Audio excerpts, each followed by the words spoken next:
How's it going, YouTube? Please like this video and subscribe to the channel if you haven't already. We have some breaking news, bold predictions, and bullpens up next.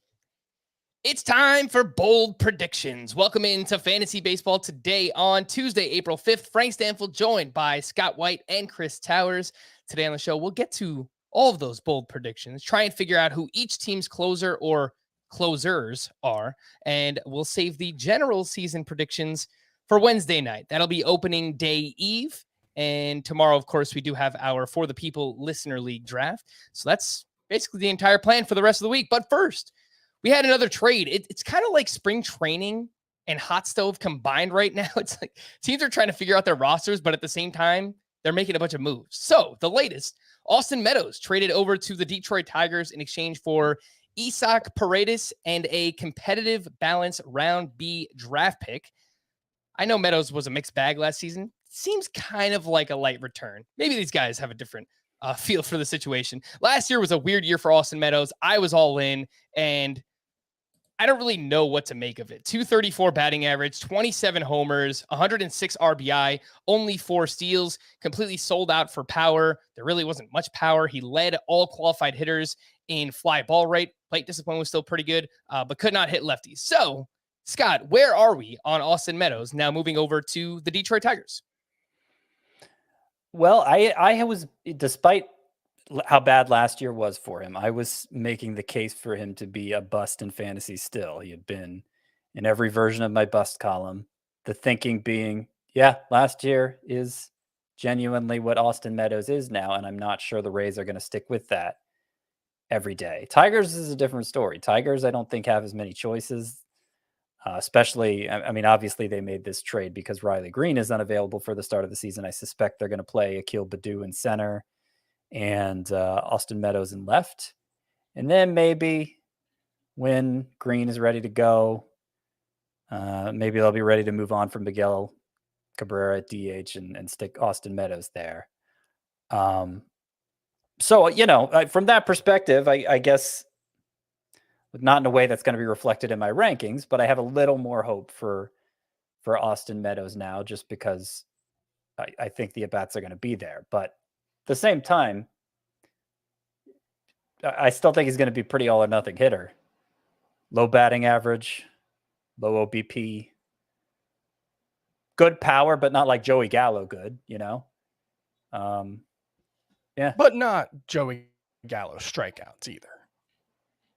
No, but the batting average is going to suck unless he lowers his launch angle. I mean, in which case he'll probably have fewer home runs. So, you know, there's going to be a bit of trade-off there. I think what happened with Austin Meadows is he was a perfect example of a play. And obviously 2019, 2 years ago, we were thinking of him as a stud in fantasy.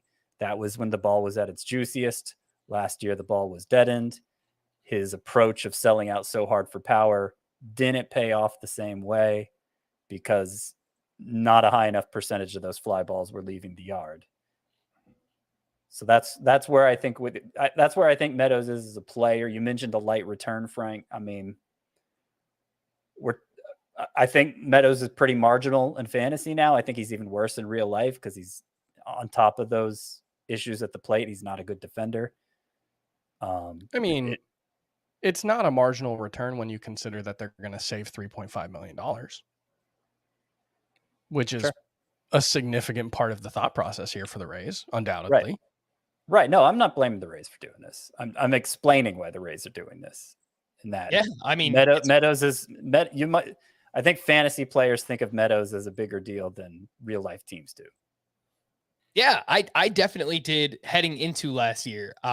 I thought 2019 was more of the player that Austin Meadows was, but now we have data since the start of the shortened 2020 where Meadows has completely sold out for power, fly ball rates through the roof, and this is what happens when you try to sell out for power and you just don't have enough of it. Your batting average craters, your BABIP craters, and this is the result. One thing I will say is for his career, he's got a 192 ISO at home versus a 267 mark on the road. Now, he doesn't have nearly the same kind of splits that Willy Adames had between Tropicana Field and otherwise, because Willy Adames was worse at everything. at Tropicana Field. He couldn't hit there legitimately. Mhm. Austin Meadows, his strikeout rate is very similar on the road. His batting average is actually significantly worse, although that's mostly BABIP. But he has hit for significantly more power on the road. And so, it's fair to wonder if there's something similar going on there. I think the Willy Adames trade is going to leave that question in my mind for everyone who gets traded away from the Rays. And, hopefully the Willy Adames trade will also potentially disabuse us of the notion that the Rays just deserve credit for every single trade they make. They're a very well-run organization, but they can also, make mistakes. And I think that's probably, I don't know if that's a mistake, but clearly the default was probably Willy Adames was nothing when they traded him away, similar to Austin Meadows. So I'm not quite ready. There are still things in Austin Meadows' profile, like his plate discipline is anywhere from slightly above average to pretty good. When you look at the underlying components, the chase rate, the whiff rate, like everything is pretty decent, if not pretty good. The max exit velo is 73rd percentile compared to like a 32% hard hit rate. So I do wonder if there's not room for him to have better results on balls in play than he's had the last 2 seasons in particular, in which case, maybe those results at Tropicana where he hasn't hit for nearly as good power, maybe that's part of it. But I can't say I'm moving Austin Meadows up. It's not a good place to hit in Detroit either. So, although I don't think he's going to have like the same issues Nick Castellanos did, where he, has Austin Meadows does not have that same all fields approach that Nick Castellanos does. Austin Meadows is a dead pull hitter. But it's right center that's so imposing in Detroit. So that. But if you look at his spray chart, he has a lot of doubles in the right center area as well in Tropicana. So yeah, all I'm saying is I'm not as down on him. I'm not high on him. I don't know if I've drafted Austin Meadows at all this season, but there's a chance he's better than he was last season, I would say. Last point on Austin Meadows, according to Baseball Savant's park factors, they use 3-year rolling averages. This is actually a park upgrade for Austin Meadows. So could help. Let's see what happens with him. I think the more exciting part of this trade is what happens next for the Tampa Bay Rays. This seemingly leaves an outfield spot open for one of Josh Lowe or Vidal Brujan. They're both rostered in less than 20% of CBS leagues. There's also a very deep sleeper that I'll let Chris get to in just a little bit. But Scott, do you have any lean here when it comes to a Josh Lowe versus Vidal Brujan in the Rays outfield? Well, I don't know. I either would be more exciting, I think, than I'm not saying either deserve to be drafted ahead of Austin Meadows, but I could get more excited about them because they have steals potential. Josh Brujan has huge steals potential. Josh Lowe is more of a power speed combo guy. And we did hear from Neil Salons, a pregame and postgame broadcaster for the Rays, tweeted that he's hearing Josh Lowe will be called up for opening day. So that's the most we have to go on right now. I have no reason to doubt him. In which case, Josh Lowe probably needs to be rostered in all rotisserie leagues, all 5 outfielder leagues. He's not up there with, like Julio Rodriguez or Joe Adell or anybody like that. He's not quite that caliber of prospect. I'm not totally confident his transition to the majors is going to go smoothly. His strikeout rates were a little on the high side in the minors, and obviously it's a tough transition to the majors. But anybody who puts up the kind of numbers he did at AAA last year, 22 home runs, 26 stolen bases, of course, deserves some attention in fantasy.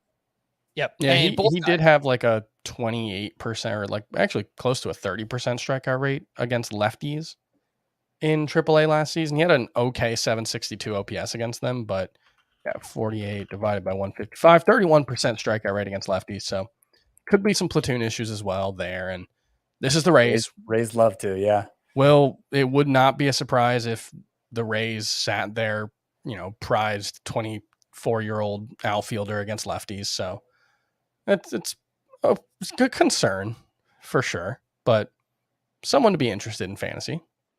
Chris, I know you have a deep sleeper you wanted to mention. Oh, I mean, Harold Ramirez, I remain intrigued by Harold Ramirez. There have been stretches of his career where he's been decent, and there are underlying things in his batted ball profile that I think are interesting. He hits the ball fairly hard, but and it would be very Rays for Harold Ramirez to ultimately be the one to benefit from this when they've got all these big names we're excited for. But no, I don't actually expect Harold Ramirez to be a big part of their. But look. He had a 16% strikeout rate last season and 81% hard hit, 81st percentile hard hit rate. Like, I think there's something there. I don't actually know if Harold Ramirez is any good, but I wouldn't be totally opposed to him getting some playing time. Sure. Chris, your Twitter account has blurred the lines of satire and reality for me. So half the time I don't know if what you're tweeting is how you really feel or if it's just, yeah, I'm just throwing this out. I mean, look, we all have our guys, right? We all have our guys who, like, I don't know if this guy's good, but I would be interested in seeing him play every day. Gio Urshela was actually one of those guys for me way back. He used to be like in the Guardians minor league system at one point, right? And I remember being somewhat interested in him. So we all have those guys. Those guys rarely ever work out. But Harold Ramirez is one of those guys for me where, like, I'll draft him in a 15-team league that goes 30 rounds, maybe. So the deepest of leagues, Harold Ramirez, and of course, again, Josh Lowe, if you play in any 5 outfielder leagues, even 10, 12-team roto leagues, he's a name that you probably should be adding. Again, he is 15% rostered in CBS leagues. Let's get into bold predictions. Bold predictions are sometimes tough for me because you want to make them bold enough, but at the same time, you want an outside chance of actually hitting on your bold predictions. Speaking of which, we published an article, I guess Chris actually published the article, where we gave out 5 bold predictions last season, and we each hit on one of them. Scott had Nick Castellanos returning second-round value. He was 18th overall in Roto. Chris, you said that Shohei Ohtani would be a top 50 hitter and a top 50 pitcher. You hit on that. Raisel Iglesias, I kind of hit on this. It was like a half and half. I'm giving myself credit for it regardless. I said that he would lead baseball in saves, but I also wrote that he would be a top 3 relief pitcher in both head-to-head points and Roto. That was true. He didn't lead baseball in saves, but he was awesome regardless. So with that being said, let's get into bold. I feel like I hit on more than just one. Well, I know I rattled off like a dozen on the podcast last year. Yeah, we're not counting that. We're counting the ones in the article. We're only counting the ones in print. I think, well, I remember one of mine was Anthony Bass won't have even 2 saves for the Marlins, and he ended up with 0 saves. So I know that was one I got right, at least on the podcast version. Because at the time he was, Anthony Bass, he's going to be Marlins closer. And I was like, yeah, right. That guy sucks. Chris, you had Byron Buxton as a top 25 hitter in Roto. And I mean, he was certainly trending. That one. That's a win. That's a dub. Count that one. Put it on the board. You can put it on the board. All right, let's get into bold predictions. And we will start with Chris. Give me your first one. Oh, hold on. Let me pull up that text. Oh, okay. Yeah. Easy one. Byron Buxton's the American League MVP. All right. I don't feel like I need to explain this one. He was the best player in baseball on a per game basis last season. I haven't actually looked to check that one up, but the vibes fit for sure. He felt like the best player in baseball last season. 4.5 wins above replacement over 61 games. That's pretty good. I don't expect him to put up 1,005 OPS again, but it's within the realm of possibility. I'm not going to downplay the upside for Byron Buxton. He's an elite base runner. He's an elite defender. He's potentially a very, very good hitter who could hit 35 homers and steal 20 bases. Byron Buxton has the potential to be not just a difference maker in fantasy, although obviously that's why you all are here and subscribed and watching on youtube.com/fantasybaseball today or listening to the Fantasy Baseball Today podcast, but also he's just one of the best players in baseball when he's healthy. And I'm trying to put as many positive vibes in the world for Byron Buxton to stay healthy because there is not a player that I like watching more at this point. I want him on my fantasy team. I want him on MLB TV every night.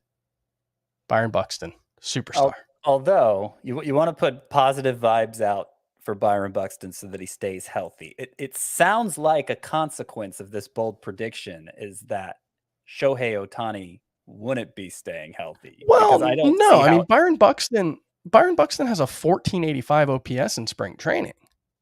I mean, if he does that and plays Gold Glove defense, that's better than Shohei Ohtani. OPS. Okay. You know, if he slugs 1,000 fair this enough. season, Yeah, 1405. you know, all fairness to Shohei Ohtani, but no, I feel like if Shohei Ohtani continues to do what he did last year, it's just like give him the MVP give him all the MVPs because there's just no substitute for that. Yes. Also, if Mike Trout has a normal Mike Trout season, it's really hard to not give it to him. Yeah, like there's a lot of good players in baseball. If Byron Buxton finishes second in AL MVP voting because Shohei Ohtani hits another 40 home runs and throws 150 innings of well above average ball, you know what? I'm going to count that as a W.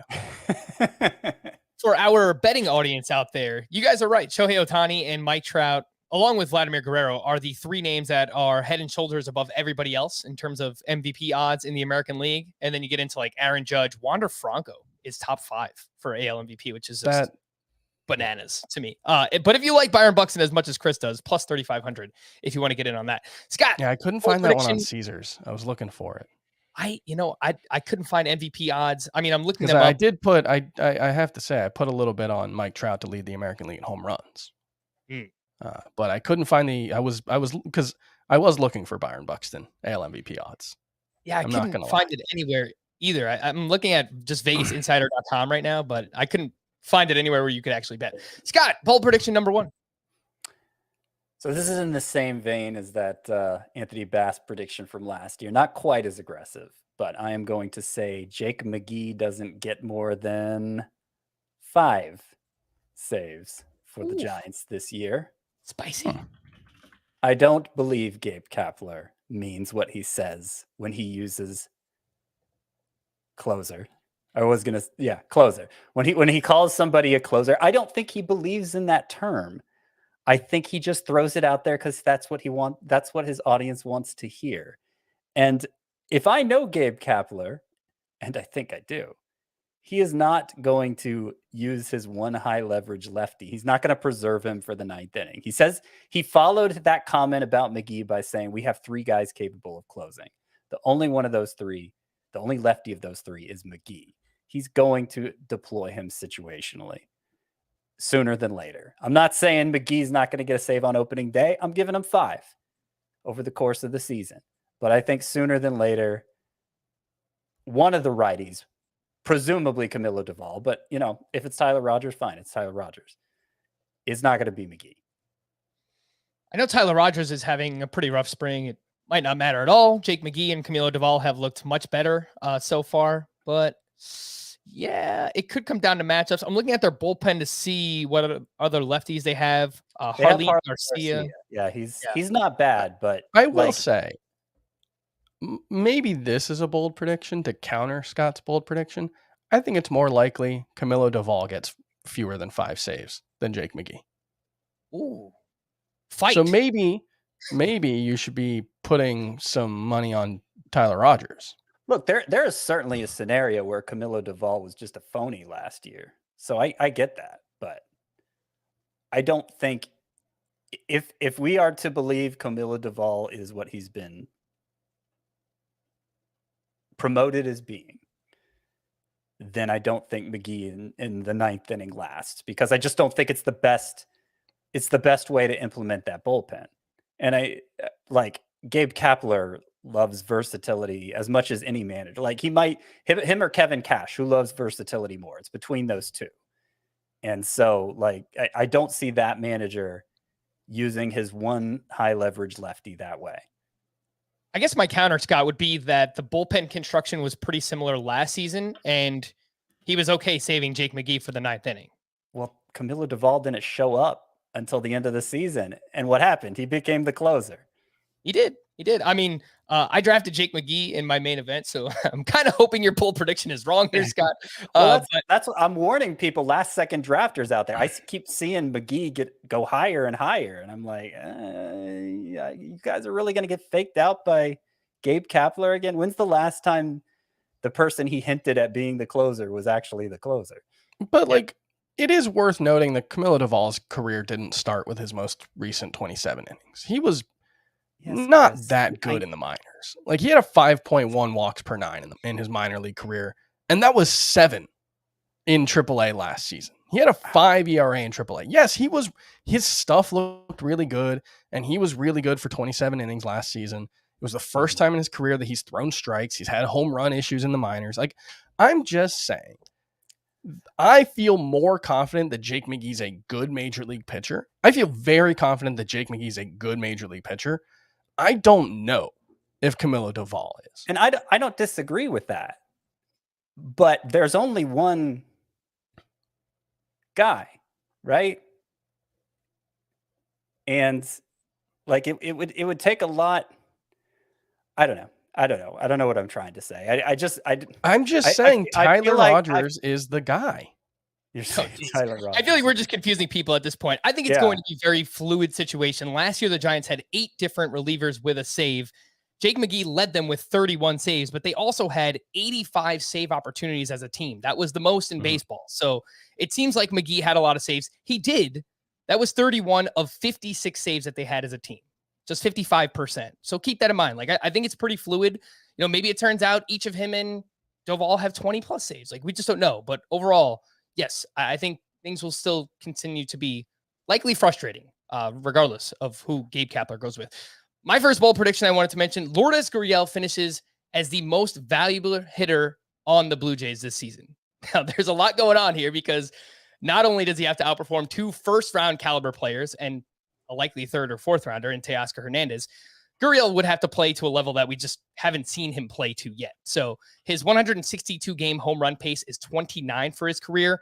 He does hit too many ground balls. If he tweaks the launch angle a little bit, it's 35-plus homers. He makes a lot of contact. I think that could lead to a good batting average. If he hits something like 300 with 35 homers and, you know, he's chipped in steals here and there with like 8 to 10 steals, I think there's a chance that this actually happens. So it's bold. It's very bold. That is the boldest prediction so far. I don't believe you believe it. I think it's possible. Well, he doesn't have to believe it. You know, we're specifying only one of these bold predictions that we truly believe. But if and this isn't the exercise, but let's pretend the exercise is you have to convince us you actually believe your bold prediction. I am unconvinced. Yeah. I mean, there's a lot that needs to happen. Again, like, look, regression for Vladimir Guerrero, regression for Bo Bichette. Honestly, if you look at just what Teoscar Hernandez did last year, which was a very, very valuable season, I think he hit close to 290, a lot of counting stats. That's where it really helped him. If Gurriel can do what Teoscar Hernandez did, and those other guys just take a little bit of a step back, I mean, Teoscar Hernandez was a top 10 player overall in Roto last season. So if Gurriel can get there, this is doable. It's actually doable, Scott. Don't sleep on it. Don't sleep on Lourdes Gurriel. I hope I convince you just an ounce. I'll need to change. If Lourdes Gurriel ends up being the best player on the Blue Jays, I'll need to change my World Series pick for sure. But Scott, if I said last year going into the season that Teoscar Hernandez would finish as a top 12 player, you would have laughed me off the podcast. So I'm just saying it's possible. Fair enough. Chris, let's get into bold prediction number 2. Yeah. So I wrote a piece last week on CBSSports.com. Who could be this year's Cedric Mullins? And the idea is every year, this was based on Orion Bloomfield from Baseball HQ. From 2015, one player per year has put up first round value from the 12th round or later in 15-team leagues. Dallas Keuchel, Jonathan Villar, Aaron Judge, Blake Snell, Ketel Marte, Luke Voigt, and Cedric Mullins. I tried to use those as my guides. And Blake Snell, 2018, the player that I picked who could be that version for this year was Patrick Sandoval, a pitching prospect who hasn't quite put it all together, but does in a big breakout season. Patrick Sandoval last season had a higher swinging strike rate than Carlos Rodon, Dylan Cease, Shane McClanahan, Garrett Cole, Freddie Peralta, among many, many others. In fact, among 151 players out of 163 who threw at least 80 innings, he had a higher swinging strike rate, 15.2%. He was really, really good. That was fueled by a changeup that was one of the very best pitches in baseball last season, with a whiff per swing rate of 51.4%. That was the highest among the 55 pitchers who use their changeups most often in 2021. So we have established that the changeup, one of the best pitches in baseball, and he uses it a ton. But he's also got a heavy fastball and a slider that he can throw for whiffs. His slider was a weapon against both lefties and righties. He did a good job of suppressing hard contact all around, 73rd percentile among pitchers in terms of expected weighted on base average, according to StatCast. I think his strikeout rate was 25.9% last season. I think that takes a step forward. I think he gets to the 28 to 29% range with the whiffs that he gets. He has already very good quality of contact suppression skills. Make Patrick Sandoval a top 12 starting pitcher. That is my bold prediction. I love it. I know Scott and myself also have Patrick Sandoval as a breakout this season. The problem, Chris, is that if you want to get Patrick Sandoval, his price has been on the rise over the past 7 days over at the NFBC. His ADP is 182. Do you feel comfortable selecting him there, Chris? That's about 40 to 50 spots lower than where I have him ranked, I think. All right, so maybe you it's are not that extreme, but yeah, it's lower than I have him ranked. All right, someone who has been on the rise. It's 50 spots lower. I have him 132nd overall. I'm 100% willing to buy Patrick Sandoval at that price. There's a reason he's on a lot of my teams. All right, Scott, bold prediction number 2. Maybe that's why he's not on any of my teams, because I do like Patrick Sandoval, but I don't think I've drafted him once. Let me see where I have him ranked. I'm in the same exact boat. He might be in all of my leagues that I'm playing out, actually. I have him ranked 139 in Roto. I haven't gotten him yet either. I think he's like 8 to 10 spots higher in my pitchers, because my pitchers overall are lower than yours. Okay, fair enough. Now I want to look to see where I have Patrick Sandoval in my rankings. I have him 153rd. Yeah, you guys have them both inside the top 140. I really like SP36 for me. I'm going to wind up with between leagues that have fab and waivers and leagues that I just set lineups. You know, there's a few like draft and hold leagues like that.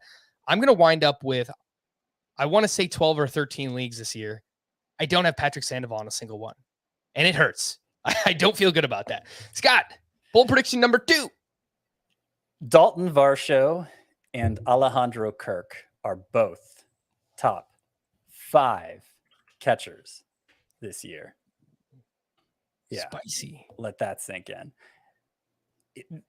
And here's a couple of supporting bold predictions for this main bold prediction. Varsho leads the position in stolen bases by a considerable margin. Kirk leads it in batting average. So that's supporting the idea that they'll both be top 5 catchers. But more than anything, it's about at-bats. I think they are going to get more playing time than the average catcher. I think it's clearer for Varsho because they already the Diamondbacks are already planning to make him their primary center fielder, getting only occasional starts behind the plate. So that's going to give him a playing time advantage over the average catcher eligible player. And then for Kirk, it's not as clear that he's going to be the primary DH for the Blue Jays, but he's going to spend a lot of time at DH. And I think if he hits like he's capable of hitting, I've said before, hard hit rate like Freddie Freeman, contact rate like Yuli Gurriel last year for Alejandro Kirk. If he hits like I think he's capable, then he'll get more and more at bats at DH and may just eventually become the guy there on a near everyday basis, which would give him a playing time advantage over most catchers as well. So Varsho and Kirk, top 5. See it happening. Big, beefy baseball Kirk. If you play in 2 catcher leagues, or maybe even if you wait in a 1 catcher league, Alejandro Kirk, a name to pay attention to there. I originally wrote down like 10 or 11 different bold predictions, and I narrowed my list down from there. I had one, Scott, where Dalton Varsho is back in the minors before Memorial Day. Boo. Oh. Boo. I'm sure Chris is going to tell me what his career stats are right now to undermine. Yeah, that's fine. Wow. Chris, where do you lie, Chris, on the Dalton Varsho? There is a scenario by which I like Dalton Varsho. Okay. Well, you know, I will point out that the Diamondbacks do have another catcher / outfielder in their system who was even better than Dalton Varsho at AAA last season. Don't sleep on my guy Cooper Hummel. Okay. And his 978 OPS at AAA last year. No, Dalton Varsho, the outfield eligibility doesn't matter, but the fact that he plays outfield is super important. And it's not inconceivable that he goes 2020 this season. And maybe he doesn't play catcher enough to remain catcher eligible next season, although I would prefer that. But honestly, the best case scenario for this season is probably he doesn't play catcher enough to remain eligible next season, because he's just so good that the Diamondbacks don't want to mess with it, and they just keep him in the outfield every day. But yeah, like he was awesome in the second half. The profile is incredibly fantasy friendly. He's part of why I'm not really all that interested in drafting JT Realmuto this year. I feel like Realmuto is getting a lot of credit for the 11 stolen bases he had last season, but I don't necessarily buy him doing that anymore. And he gets a lot of credit for being an outlier at the position, but Dalton Varsho may be the actual outlier in terms of stolen bases at catcher. So, I'm with you there. Oh, I'm not the only one who's with Scott. You just heard Chris say it. He is with Scott on. I have him ranked as a top 5 catcher. That's not the bold part. True. Yeah. Fair enough. Maybe this prediction isn't bold enough now that you say it.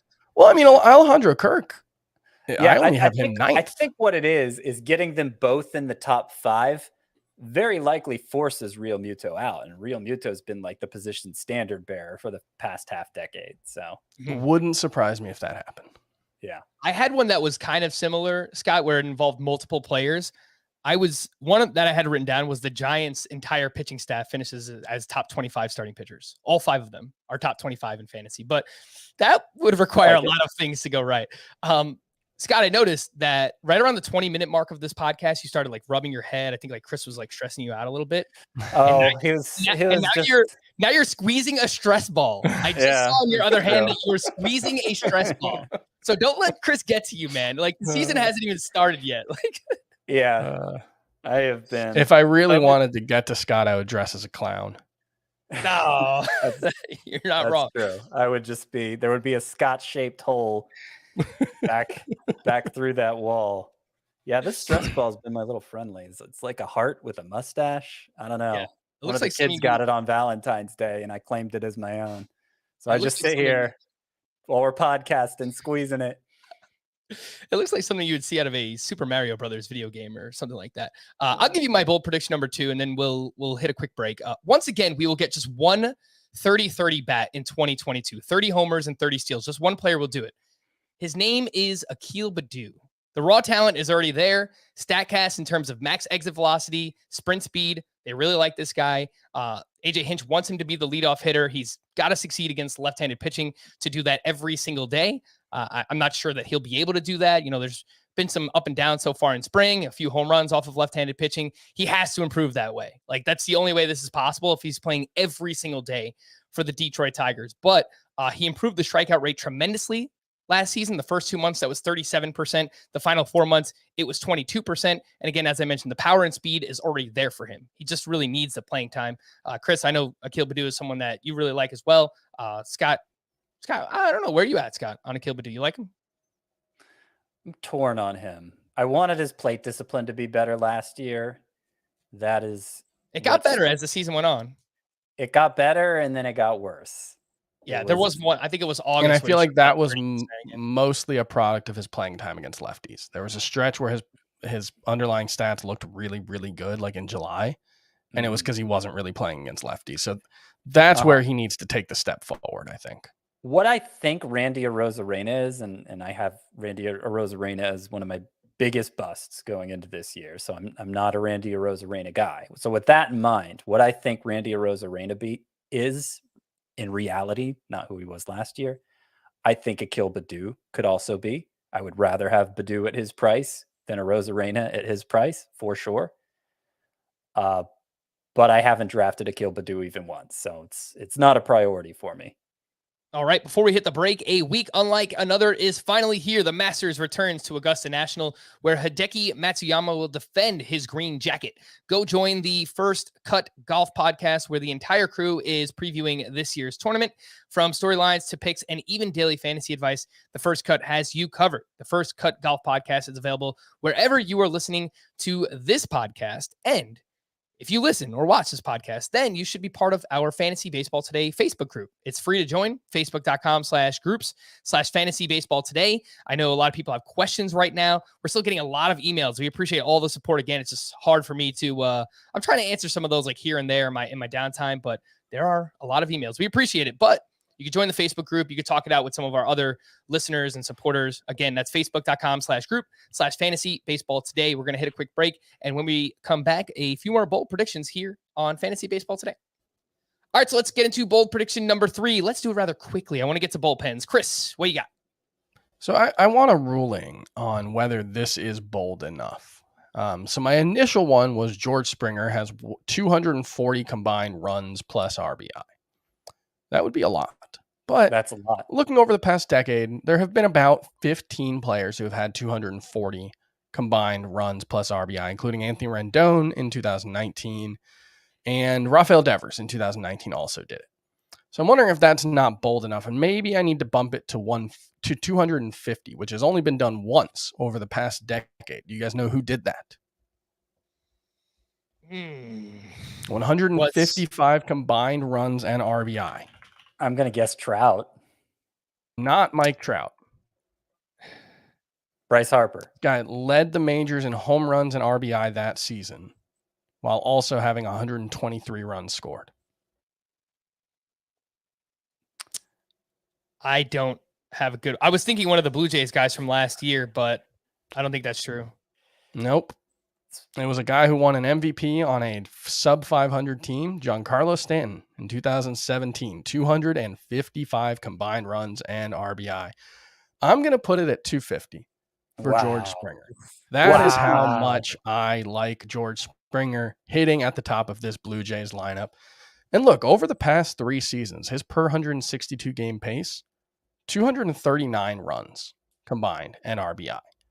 That's not hitting leadoff for the Toronto Blue Jays the whole season. Obviously, the Houston Astros lineup was pretty good. But I genuinely don't think people understand how good of a hitter George Springer has been over the past 3 seasons. I think people are like, yeah, George Springer's good.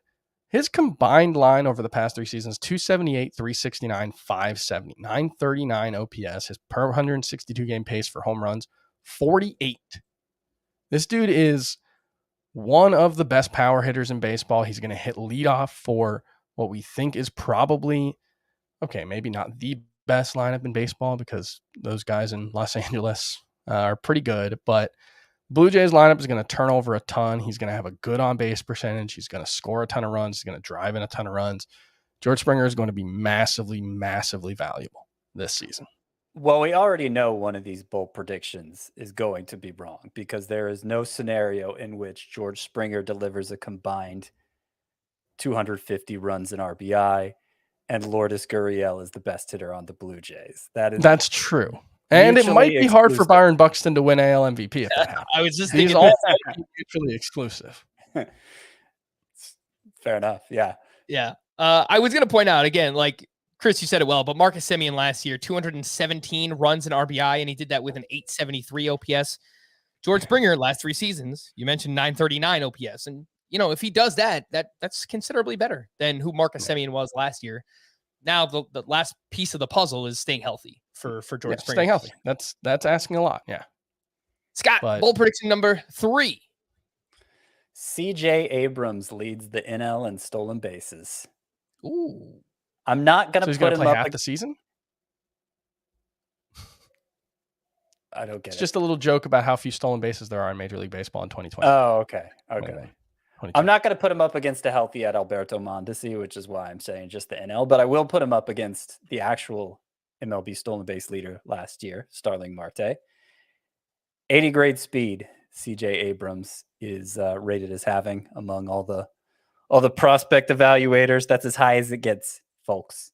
And the hit tool is not far behind. So it's not like a Billy Hamilton situation where he's not going to be able to get on base enough to take advantage of that speed.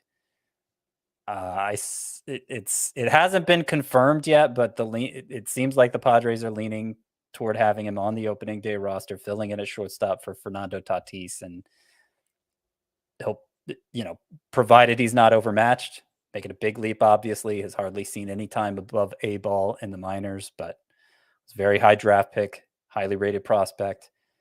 Presuming it goes well, he can move to center field once Tatis gets back and take advantage of his speed there. So I expect Abrams is going to be around for a long time, and it's going to rack up stolen bases. So that's the most coveted category in roto leagues. Don't be sleeping on this guy, CJ Abrams.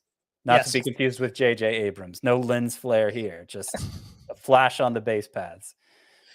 For those who are still drafting, or if you've already drafted in a roto 5 outfielder league that has also a middle infielder, CJ Abrams should be rostered in those leagues. So if you got your draft coming up, just remember the name, towards the end of your draft, or again, if you've already drafted, put in a claim, put down some fab dollars for CJ Abrams, because again, the speed could be a difference maker for those formats.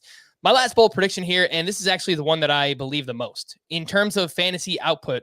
This one's dedicated to Scott White. In terms of fantasy output, Shane Bieber finishes no better than 3rd best in the Guardians rotation this upcoming season. Now, I'm betting on multiple things happening here. So first, Shane Bieber is probably not going to be healthy if this is the case this upcoming season. So I'm kind of baking that in, that he probably doesn't make all of his starts this upcoming year. And he dealt with the shoulder injury last year. He missed 3 months of the season. And we've seen multiple pitchers already get shut down this year for, look, all shoulder injuries are different, but, Jack Flaherty comes to mind where, he's already dealing with something major. Next up, he's not as great even when he does pitch. So I think the strikeouts will still be really good, but he allows a lot of hard contact. I think the home runs could become an issue for him as well. And then lastly, it's just the other members of the Guardians step up. So they somehow surpass Shane Bieber either when he's hurt or not pitching well. Tristan McKenzie, someone I've pegged as a breakout in this rotation. And then the other one that is ahead of Bieber is kind of tough. Maybe Aaron Savali could put it together. Cal Quantrill kind of rekindles what he did last season to be better than Shane Bieber this year. They have some prospects coming too. Logan T. Allen, Cody Morris, Peyton Battenfield. Maybe one of those pitchers comes up and they're awesome. But yeah, I think it's just like a culmination of things that go wrong for Shane Bieber this season. And as a result, he is not one of their 2 best pitchers in the rotation. Well, I don't know if we're going to do our award winner predictions here, but I have Shane Bieber winning the AL Cy Young. So Ooh. I don't think I've actually drafted Shane Bieber this year, though. I'm looking to go hitter in the 2nd round usually. So I have him on a keeper team. I know as somebody I kept, but I don't think I've drafted him this year. So I'm actually not as invested in him as I was last year. He was only like the 7th best pitcher on their team last year, so I don't even know how bold this one is. No, I have Shane Bieber ranked lower, I think, than both of you guys. I think he's 12 or 13 for me. I haven't drafted him at all this season. I share your concerns. It's where that second guy, because I could see Tristan McKenzie pulling together a run where he throws 150 innings of a sub-3 ERA. Like that's not inconceivable to me. It's the other guy. It's Zach Plesac or Aaron Savali or Cal Quantrill. I don't have faith in those guys, even with the Guardians track record. I don't know if any of those guys have the juice for it, but I think the crux of it, that Shane Bieber is going to disappoint, I think that's very realistic. Yeah, the coming up with the second pitcher, that was admittedly very tough here. That will finish ahead of Shane Bieber. Emmanuel Clase. Hey, definitely possible. Let's get to some news and notes. Julio! It's happened. Julio Rodriguez has made the Seattle Mariners. There was actually an awesome video that they put out on the Mariners Twitter account where they filmed the entire thing as it happened. I don't know where those cameras were set up or if it was candid, whatever. But it was really cool. There were 10 drafts in the NFBC on Monday alone. Rodriguez's ADP was 101.2, going just after Mitch Haniger, ahead of Jesse Winker, Cody Bellinger, and Lourdes Gurriel. Scott, I see you making some faces. Does that sound about right? Just around pick 100 for Julio Rodriguez. I'm glad I was one of the few people who thought this was a possibility back in February. It's a lot harder to get Julio Rodriguez now. It makes sense. But it's weird even that, this, like, how long ago was it pretty clear that Julio Rodriguez was going to win this job? Like, at least the last week, right? So I'm not sure why the official announcement has that much bearing on where he's drafted, as it seems to. But yeah, I mean, he probably shouldn't. Chris said it yesterday. Julio Rodriguez probably shouldn't go that much later than Bobby Witt. I think, they both provide some speed in addition to being great hitters. I think Bobby Witt is probably going to have. He's probably going to be a bit steadier. I think it's, he got a full season in the upper minors last year and dominated there. And I think maybe he's not going to show his youth as much as Julio Rodriguez might. So he deserves to go ahead of Rodriguez, but like, it'll be a really close race for the two of them for AL Rookie of the Year, I suspect. And I mean, Spencer Torkelson has a pretty good. I mean, just for defensive reasons, I think he's a distant third. But obviously, if one of Witt or Rodriguez underperforms, then Torkelson could be in that mix. And I do wonder if, maybe Rodriguez is not as safe a bet for speed as his minor league numbers might suggest, because he's one of those guys who, like, the scouting reports don't necessarily suggest that his speed is as much of a strength as his minor league numbers do. But I don't know. I think when he's that's young also and energetic, like he's stolen 3 bases this spring, I think. So he's, he hasn't been tentative on the base paths the little bit we've seen of him so far. Yeah. But yeah, I have him ranked right outside of the top 100. I think that's the right range for him. I, like Scott, I am glad that I drafted him a decent amount in the weeks leading up to this. Ended up with him and Bobby Witt in my TGFBI league, which is not something that I usually end up doing, but he went so late. I mean, he was a 16th round pick, I think, in TGFBI. I got him in TGFBI there. I think also in round 16. Yeah, that's a 15-teamer. Yeah, so like that was where it was worth gambling. 100th overall it's a different question, because then you're passing on legitimately already great players. Like Jesse Winker, for the criticisms that we have of him, is already a great major league hitter. You know what you're going to get from him. I have him ranked right behind Marcell Ozuna, but I would guess his ADP is going to be higher than Marcell Ozuna's. Cody Bellinger, that's a little more skeptical, but yeah, it's I don't know. I still think he's worth drafting at 101.2. Just if you get FOMO, if nothing else, get him because he's going to be fun. Winker, Ozuna, Bellinger, all 3 of those. I think I would take Rodriguez over them. Mm-hmm. Yeah, I have him behind Ozuna, but ahead of Bellinger. Or behind Ozuna, ahead of Winker and Bellinger. I think the interesting one is just ahead of Bellinger in terms of ADP, Christian Yelich. I'm pretty sure Chris goes Yelich, but I think that's a tough call. Yeah, I typically don't draft Yelich. I think I would go with Julio, but I do not feel comfortable saying that. So that is probably the right range to start considering him if you've got any drafts coming up. The Red Sox placed Chris Sale on the 60-day IL on Monday with that stress fracture in his right rib.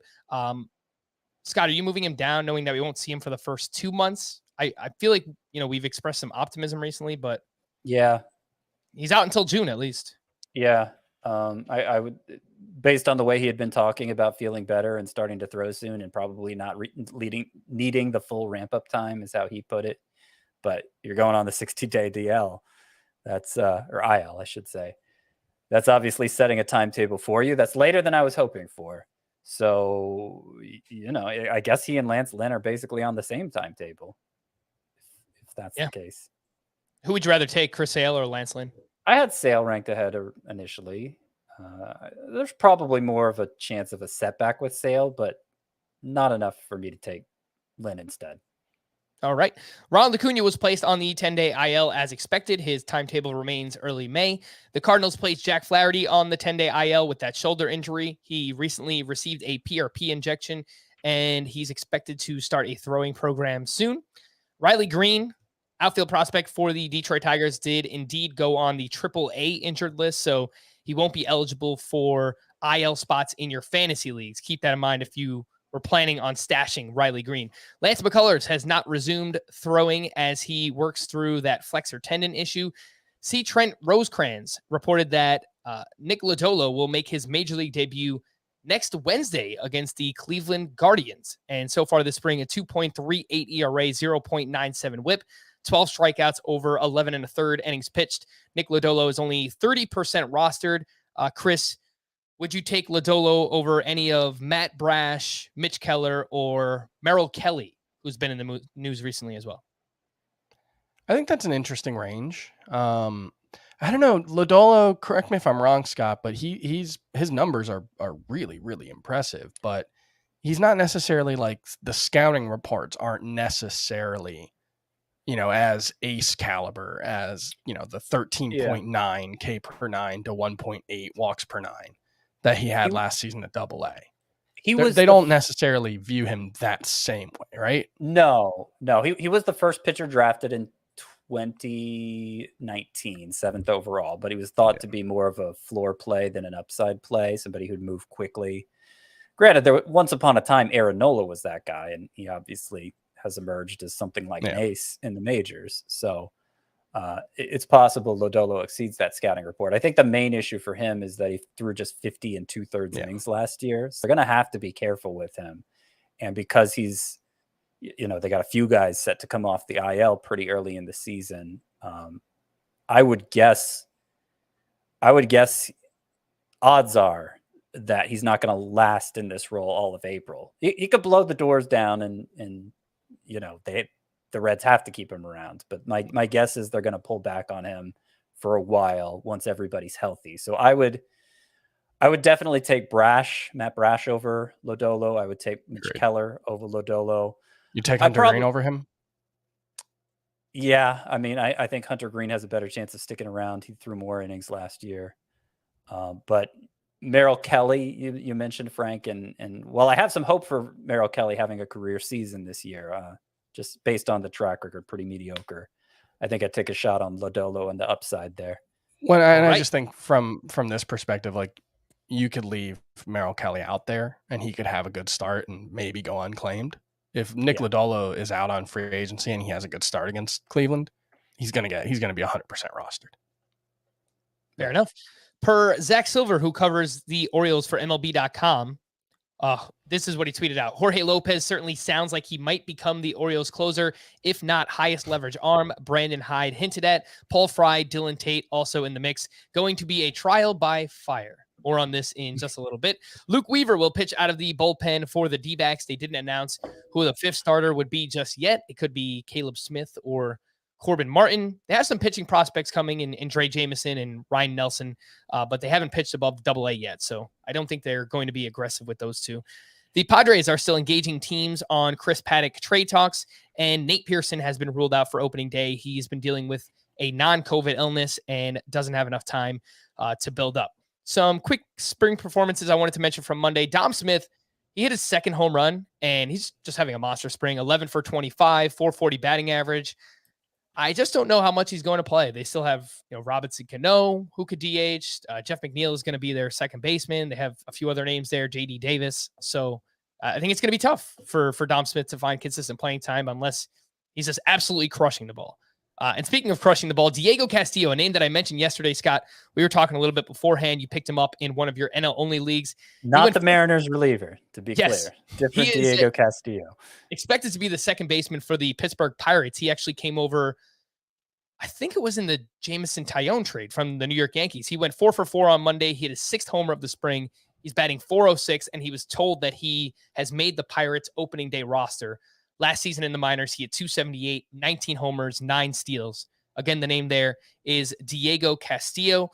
Go ahead. It wasn't the Jameson Tyone trade. It was a trade that happened in the middle of last season. Yeah, I don't know. I can't remember a Pirates Yankees trade, but it was a midseason. Well, was it that guy? Clay the Holmes. Guy the Yankees fans loved. Clay was Holmes also in that trade, right? The first baseman. Oh no, Hoy Jun Park. Yeah, wasn't he part of that trade too? Yeah, I think so. I think it was Hoy Park and Diego Castillo for Clay Holmes. Does that sound right? I think so. Anyway, it was It was a reliever with like terrible numbers, but he actually pitched pretty well with the Yankees. So anyway, No, Castillo's yes. not uninteresting. No, it's he is not. going to be interesting to watch. What the Statcast data shows early on, especially.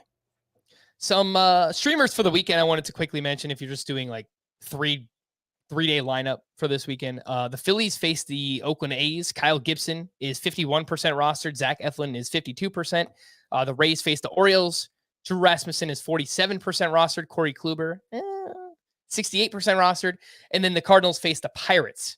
Miles Michaelis is 24% rostered.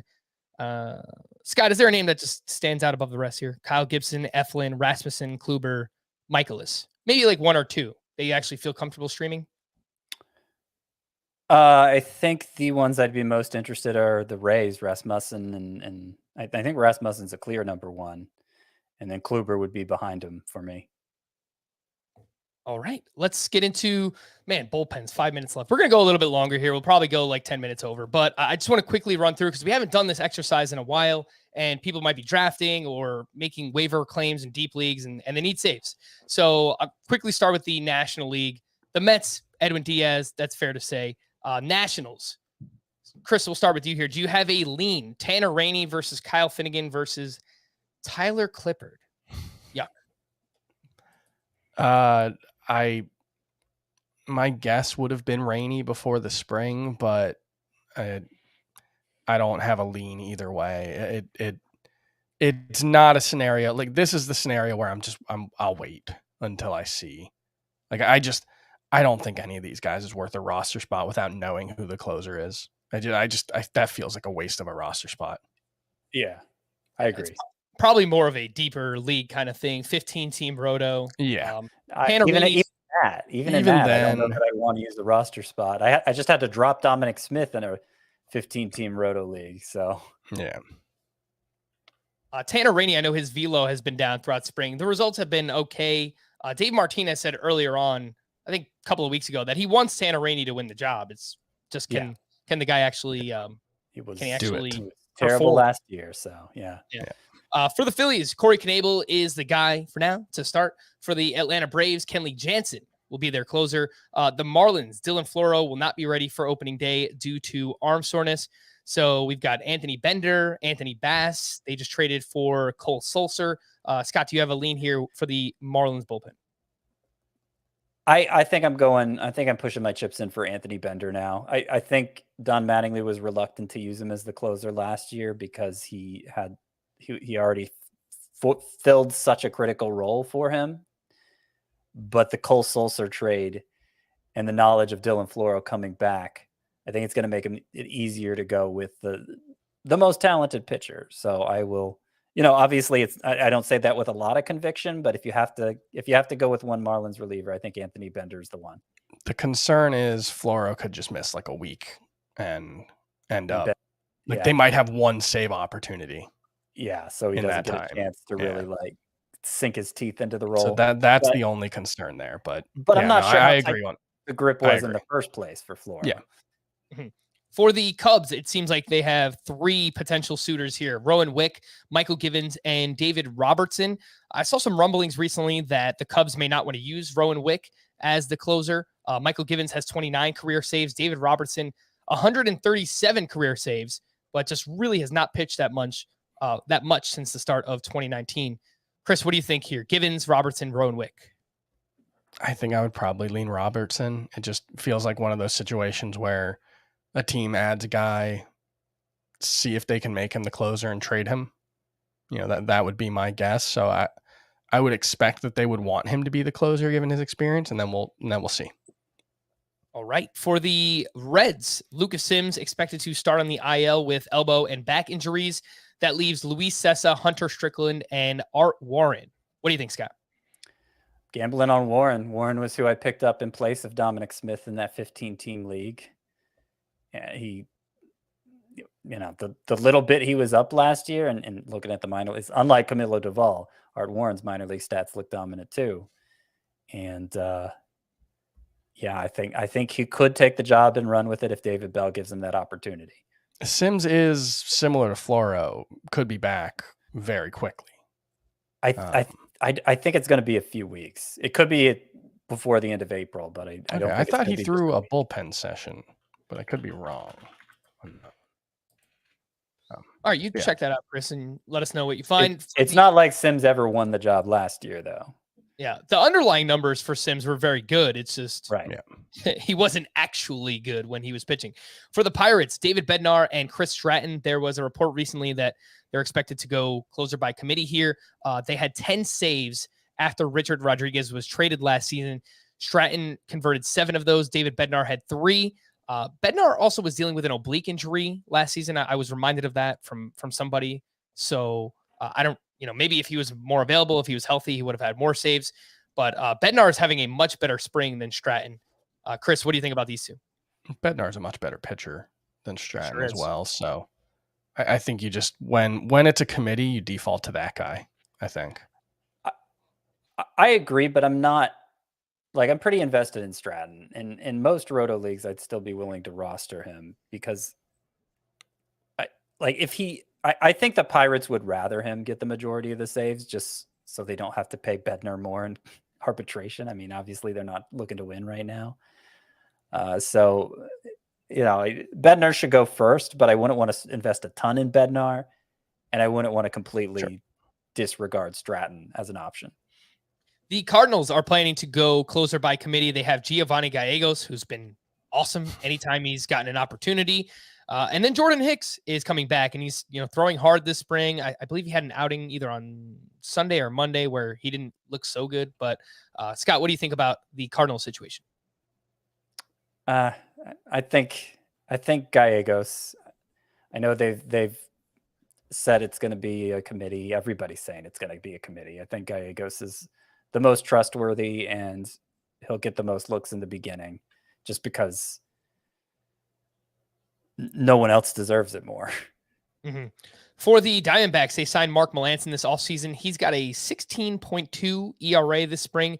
Cutter and fastball velo were both down 3 miles per hour on Saturday. So Ian Kennedy is the next man up there, and just a name to watch and remember. For the Rockies, apparently going with a 3-man committee, though, Chris, you told me something just before we started instead. Yeah, I saw an MLB.com piece saying that because Daniel Bard's been so good this spring, they're kind of hoping he can take the job. So that's something to keep in mind. But, obviously he was really bad last season. So I'm not necessarily sure I would have much confidence in that. Yeah. And then their other options, Alex Colomé and Carlos Estevez, haven't been great. Don't inspire a lot of confidence in Coors Field either. Right.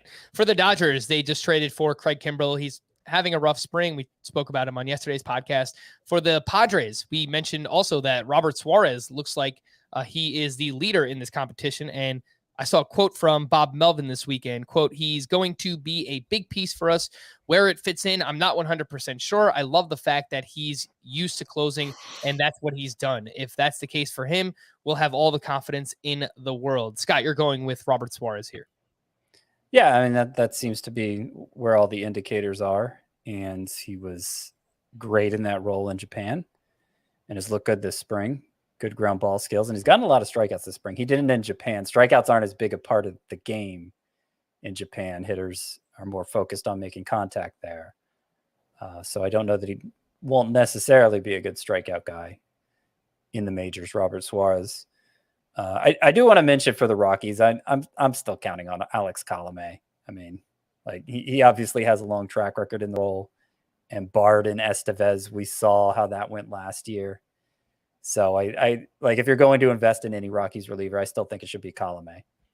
All right. For the Giants, we spoke about them at length earlier in the podcast. So if you agree with Scott, you might want to go with Duvall. If you agree with me, Jake McGee. If you want to go with Chris, then you'll go with Tyler Rogers. So take your pick. Not actually. I would go with Jake McGee. All right, let's go over to the American League. For the Yankees, it will be Aroldis Chapman. For the Red Sox, I was feeling good about Matt Barnes, but Alex Cora admitted to reporters over the weekend that he's concerned about Matt Barnes' lack of velocity during spring training. Chris, I just don't know where else they go. Like Garrett Whitlock is having a strong spring, but they've used him as like a quasi starter reliever. I'm not Chris, but they apparently identified a mechanical issue for Matt Barnes, and they're hoping that will get the velocity back. I haven't heard an update since then, but that's where it stands. And like they had a few relievers whose velocity was down this spring, so they're working on the mechanics of several different guys, and Barnes was one of them. So just to further your point that where else do they go? I'm not sure there is another place they go. Yeah, I think that's the biggest thing is that there's just no other obvious option, but I don't feel great about him. If they're not using Garrett Whitlock in the rotation, I think he actually could do it. I think he's talented enough, but the plan for Whitlock, is to piggyback Rich Hill. So it's not like it's not like he's in the rotation, but he's kind of tied to the rotation still. Yeah. Gotcha. Yeah, it makes sense for Rich Hill as well. For the Tampa Bay Rays, again, they had 14 different relievers with a save last season, which led Major League Baseball. I'm feeling pretty good about Andrew Kittredge here. I know they have some other names, JT Chargois, JP Fireisen. Chris, do you share optimism in Andrew Kittredge? I think he's the most likely guy to get the first save. I don't know if that means he's likely to get 50% of their save opportunities, but if you have to pick one guy, he's the guy. All right. For the Blue Jays, Jordan Romano looks like the guy. He sprained his ankle while walking his dog last week. I think he saw that he threw a bullpen, or he's already feeling better, so should be all right for opening day. For the Orioles, mentioned a few options earlier, Scott. I mean, it's a bad team going closer by committee. This is probably only for like AL only leagues, but what do you think? Yeah, it's kind of like the national situation where everybody's bad. They're probably not going to win enough for anybody to really stand out from the bad. I put in a claim for Jorge Lopez in my 12-team AL only league, but that's a 12-team AL only league. Yeah, I mean, it's like the Pirates. I think Chris Stratton and David Bednar both could be good. Whereas, so it's kind of worth speculating on one of them. But with the Nationals and Orioles, I don't think any of those guys are good. Yeah. I know for a while last year, Paul Fry was getting saves, but he's a left-handed pitcher. Yeah. The overall numbers by the end of the season were not good. If I had to choose someone, I think I would take a shot on Paul Fry, but we've already talked about the Orioles. Closer on a team that's actively not trying to win games still. So yeah, not great. For the White Sox, of course, it is Liam Hendricks. For the Guardians, Emmanuel Clase. I think I saw that he signed like a 5-year extension worth like $20 million. So that'll keep his arbitration costs down because there won't be arbitration. Yep. And Terry Francona typically goes with one closer, so you should feel very good about him. For the Tigers, it's probably a committee. Scott, coming into the offseason, I think you and I were both on why take Gregory Soto when you could just get Michael Fulmer much later. Fulmer's velo has been way down this spring. Gregory Soto has not walked a single batter. I'm kind of feeling that they go back towards Gregory Soto now. Yeah, I hear you. The velocity being down for Fulmer this spring definitely takes the wind out of those sails. I still doubt it's Gregory Soto firmly in the role, but he would be the first Tigers reliever I drafted, which was always the case, but I guess even a little more so now. For the Kansas City Royals, it seems like Scott Barlow, he had 6 of their final 7 saves in September. Josh Stallmont was solid down the stretch. Stallmont has not been good this spring. Chris, do you have any confidence in Scott Barlow? I think Barlow's fine. He's good enough to, if he has the role to not necessarily lose it immediately, but certainly one of those situations. I mean, there's going to be probably 10 closer situations that are different 10 days into the season. So that's one of the ones that could be. The Minnesota Twins are next up. Taylor Rogers, I think it's likely the leader. He has a 30-save season already back in 2019 with Rocco Baldelli as his manager. They have a few other names here, though. Tyler Duffy, Yohan Duran, who was a prospect for them, and he's having a really strong spring and was told he will make the opening day roster. Jorge Alcala, another one here. Scott, you thinking they start with Taylor Rogers? Yeah, I think Taylor Rogers is obviously the one you want in fantasy. I think Rocco Baldelli fancies himself as a committee guy. He wants to be Kevin Cash. He wants to be Gabe Kapler. He wants to be part of that fraternity of managers who are constantly mixing it up in the 9th inning. And so I'm not I'm not super confident Rogers is going to be among the league leaders in saves, even if he's part of that mix all season long. Yeah. What's good about Taylor Rogers is even if he doesn't get every single save, his ratios and strikeouts should be fantastic. Very good. So yeah, he is awesome. And just getting back to Rocco Baldelli real quick, if you want to be like Gabe Kapler, you've got to do like 500 push-ups a day because that guy is jacked. You've got to work like a Gabe Kapler. For the ad from 2 decades ago said, somebody out there will remember it. It's a deep cut, but somebody will remember. You know me, I've got to look it up. For the Astros, Ryan Presley should be the guy. They signed Hector Neris this offseason. Velocity has been down for Ryan Presley this spring. Something to pay attention to. For the Angels, it is Raisel Iglesias. For the Oakland A's, it seems like Lou Trevino is the front runner. A couple other names there: AJ Puck, Domingo Acevedo, Zach Jackson is having a strong spring, 11 career saves in the minors.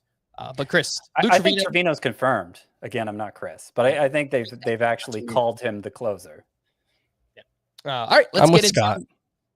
Nice. I appreciate that. For the Mariners, Ken Giles won't throw for a few weeks due to a tendon issue in his middle finger.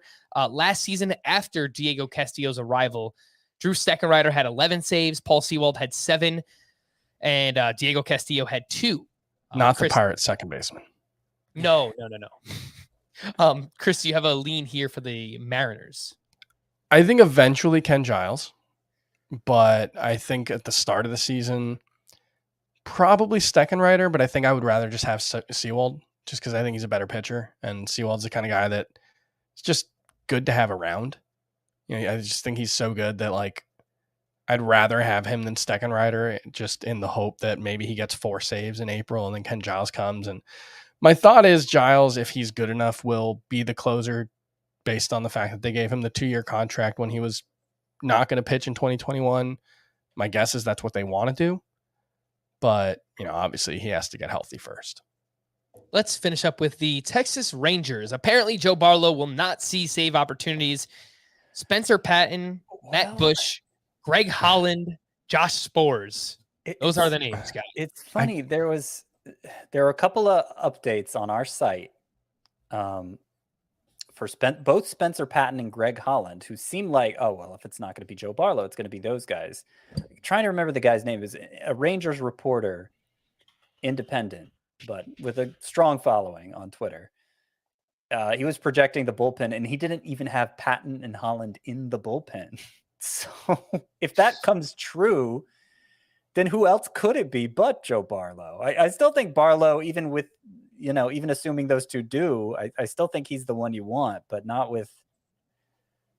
Clearly, it's not worth a big investment. I could see Matt Bush, but maybe, not at all someone to draft. Yeah, Greg Holland, big prospect pedigree, former number 1 overall pick, Matt Bush. Jeez. Greg Holland, he does have the experience. Obviously, he was not good last year, but he's having a good spring. I mean, 5 scoreless innings, 4 hits, 1 walk, 6 strikeouts. So, Jeff Wilson is the Rangers reporter. Yeah, I mean, it's a team that should be improving in the Texas Rangers. I don't know how many games they're going to win. It's a messy situation, but would not surprise me if Greg Holland is the one that takes over. We shall see soon enough. We're going to wrap there. For Scott and Chris, I am Frank. Thank you all for listening and watching Fantasy Baseball today. We'll be back again tomorrow. Bye-bye.